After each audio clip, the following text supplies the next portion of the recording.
السلام عليكم ليكيب، ان شاء الله كامل تكونوا بخير. سمعتوا بالحفل اللي تندار مؤخرا تحت اهرامات الجيزة في مصر. الجماعة اللي حضرت للحفل قالت باللي ما كانتش حفلة عادية نهائيا. الفنان اللي دار الحفل معروف بالموسيقى الإلكترونية اللي توجر فيها رموز غريبة وأفكار عن المستقبل والتكنولوجيا أيضا. والحفل هذا اللي داروا سماه نهاية التكوين. هذا العنوان وحده يخليك تتساءل واش راهو يقصد ونهاية واش بالضبط. الناس قالت بلي العرض كانت فيه موسيقى قوية وإضاءة ماشي عادية، أشكال هندسية تبان في السماء وألوان تتبدل.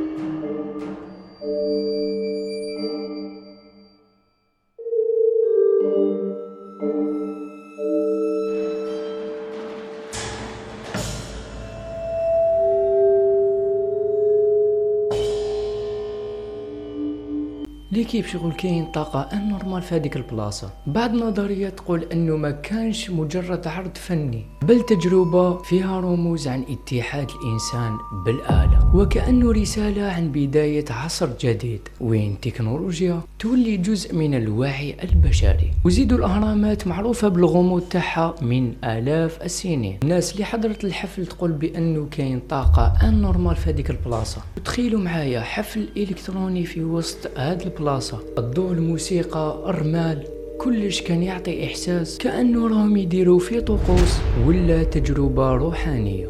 السؤال اللي يبقى مطروح، هل كان مجرد حفل عادي ولا كان مشروع غامض مخفي تحت ستار الفن؟ وش رايكم انتوما؟ الجواب ما راهوش باين، بصح جميع واحد حضر لهداك الحفل قال حاجة واحدة: ما خرجت من هداك الحفل كيما ادخلت، وحسيت روحي عشت تجربة خارج الواقع.